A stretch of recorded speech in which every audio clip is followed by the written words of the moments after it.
Prioriser, mais quoi? Quand on en a partout, on est nulle part et on ne se voit pas avancer. Découvre aujourd'hui une technique en 3 étapes pour trouver les actions prioritaires à ton business et ton activité.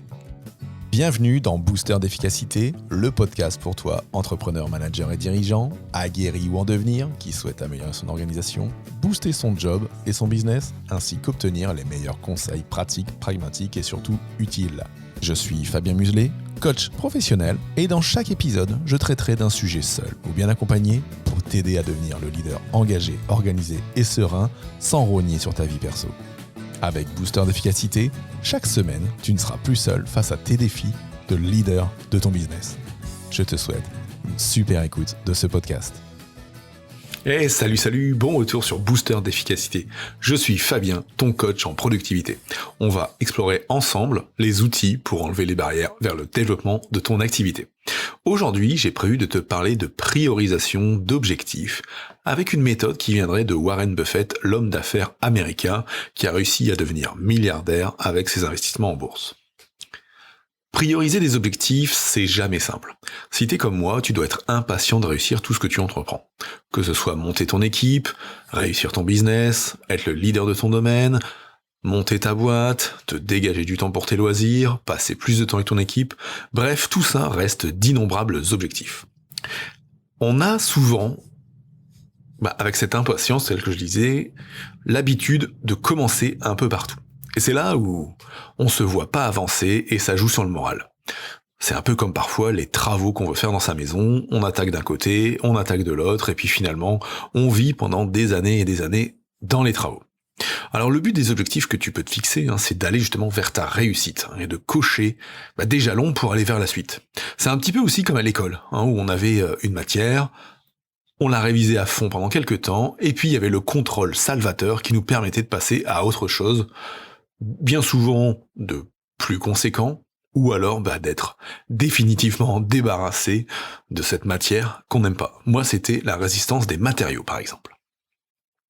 Alors, Warren Buffett, dans cette technique que je vais te présenter, utilisait, parce qu'aujourd'hui, à 90 ans, je ne sais pas s'il utilise encore beaucoup ça, et en particulier avec ses collaborateurs, Warren Buffett utilisait une stratégie en 3 étapes pour aider ses employés à déterminer leurs priorités, et du coup les aider à focaliser leurs actions. Alors je vais te présenter maintenant ces 3 étapes, et pour être plus efficace, si tu le souhaites, il suffit, moi je te conseille, c'est de réaliser l'exercice immédiatement pour toi. Alors cette technique, elle va te permettre d'isoler ta feuille de route pour les prochains mois, ou voire même pour la prochaine année, en choisissant ce qui va être important pour toi, ce qui aura le plus d'impact. Alors je te propose qu'on démarre tout de suite. Tu vas commencer par écrire sur une feuille ton top 25 des objectifs. Donc ton top 25 des objectifs, tu vas les prendre et tu vas donc réaliser cet exercice avec des objectifs, je dirais, au long cours. Donc ça peut être ta carrière, ça peut être personnel, ça peut être ton business, ou tu peux décliner et faire ton top 25, des 25 objectifs que tu souhaites atteindre cette année, sur l'année prochaine ou dans les 5 prochaines années. Donc une fois que t'as fait ça, moi bien souvent, c'est quelque chose qui prend, je dirais 15 à 30 minutes, parce qu'on va aller aussi se creuser la tête. Il y a des objectifs qui sont là immédiatement. Par exemple, monter ton entreprise, tu vas l'avoir tout de suite en tête, et puis il y a peut-être d'autres choses qui peuvent traîner, et c'est pour ça que ces 15 à 30 minutes, elles sont vraiment nécessaires pour y aller. Ne t'arrête pas tant que t'es pas arrivé à 25, parce que par la suite, tu verras, avec la deuxième phase, on a nécessité d'aller beaucoup plus dans le détail. Donc là, tu te brides pas. Tu rajoutes tout ce que tu peux, tout ce que tu veux atteindre.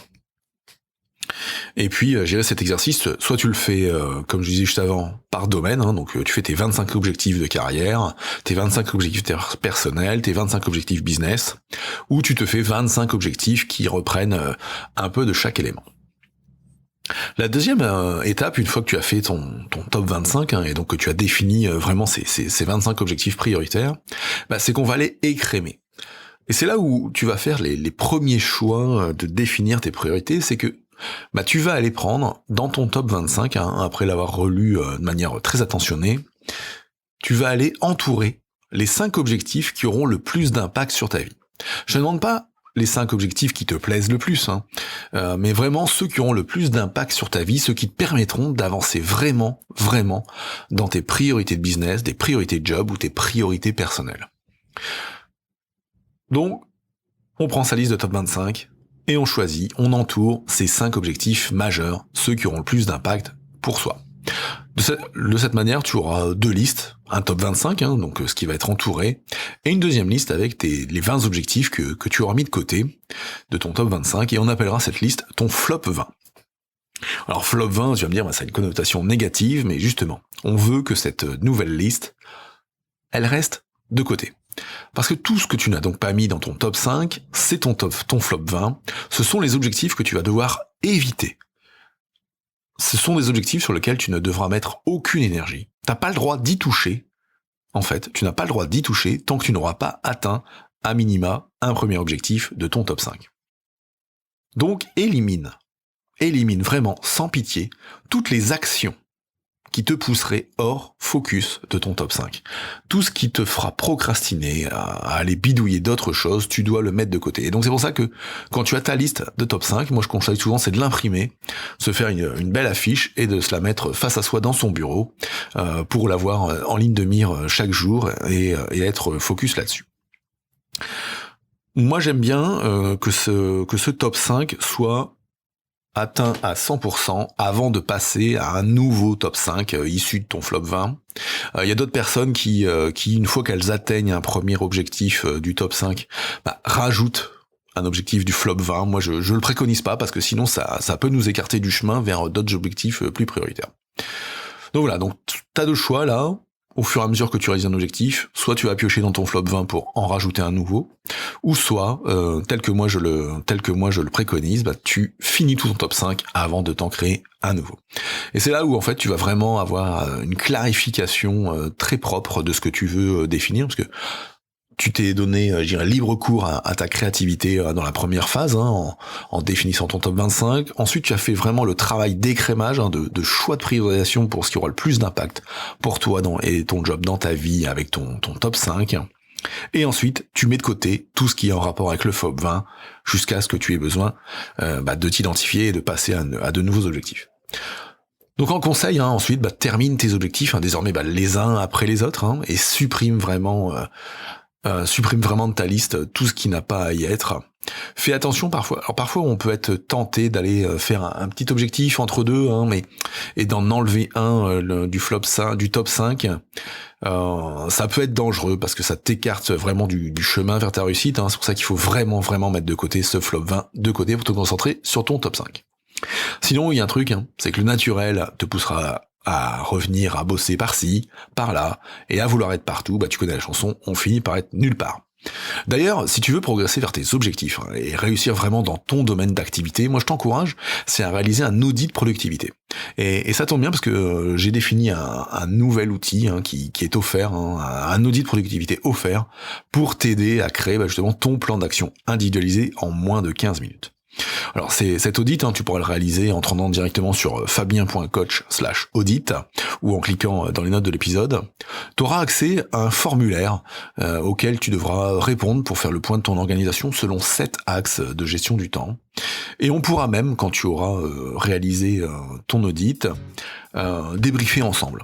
En tout cas, dès que tu auras rempli ton questionnaire, tu recevras sous quelques petites minutes ton rapport personnalisé par email, ce qui te permettra du coup de passer dans l'action et de réaliser ton plan d'action pour gagner en productivité. Alors n'hésite pas à démarrer ton audit de productivité, c'est sur fabien.coach/audit ou en cliquant dans les notes de l'épisode. Voilà, c'est fini pour aujourd'hui. On a vu ensemble cette technique de priorisation de Warren Buffett en 3 étapes assez simples, définir son top 25, en sortir son top 5, tout en repoussant de sa propre vision son flop 20 pour plus tard. Je te souhaite une bonne semaine et je te dis à très vite dans Booster d'efficacité. Ciao ciao.